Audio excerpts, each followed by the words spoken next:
I'm going to bring in ABC7 political analyst Laura Washington. Laura, good morning to you. I know it's morning, night for you, and morning. Economy. That seemed to be the key issue motivating voters this time around. Yes, and it's interesting because the economy is in fairly good shape, but obviously voters didn't feel that way. They were really being hit very hard by inflation, and they were blaming that on the current administration, which includes Kamala Harris. Yeah. What happens to the former president's legal troubles now? Well, the speculation is that he will make them go away. He can order the Justice Department to back off on ongoing investigations. He could even pardon himself. But at least he's going to be able to put everything on hold while he sits in the White House. Yeah. In his remarks overnight, Trump talked about unity. Can he bring the country together? He talked about it. He has not been a unifier in the past. He's been pretty partisan in terms of his own supporters. He's going to continue to rally them. A lot of it will depend on how the Democrats handle this and if they come forward and offer a peace offering. We're still looking at the numbers as they come in, but Democrats seem to underperform in areas they're typically strong.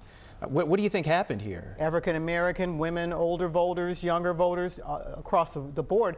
Trump's strategy was to really try to pick away at some of that base. He didn't need to get a lot of it. He just needed to get 5-10 percentage points, and he did a very good job of doing that. And her people did not turn out at the levels that they needed to. How do you feel President Biden's late withdrawal from the race affected this outcome? It had to have an impact. I mean, it was an extraordinary challenge for her to be able to put together a presidential campaign in just a few months. And if she'd had more time, it might have made a difference. What is the path forward for Democrats now?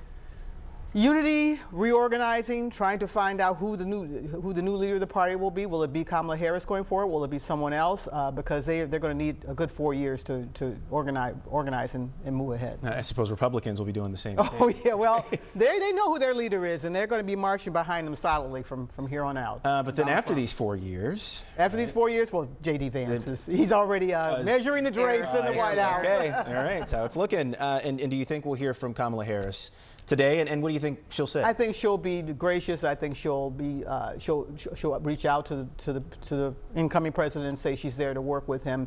She's not going to try to dispute anything. She's going to admit that she lost, and it's time for the country to move on. Could we see her run again in 4 years? Oh yes, oh yes. She's still going to be relatively young. She's built up a real strong base of support. She's going to need more than that if she wants to run, and there's going to be a whole lot of competition. No one's going to leave it to her the Laura, next time. May I ask, are you surprised by the outcome? Yes. I thought that she really had done a good job of organizing. She had more money. She was better organized. She had a machine behind her to turn out voters, but voters just didn't want her. And you said yesterday that this would not be close, or it wouldn't be as close as everybody thought, and that we would know. Yes, and that we would know by now. Yeah. And you are absolutely correct. Yeah. When they say a stop clock is good at least 50% of the time. Yeah, right, exactly. No, Laura, appreciate having you. Thank you for the insight this morning. Watch breaking news on YouTube. Subscribe to ABC7 Chicago Eyewitness News.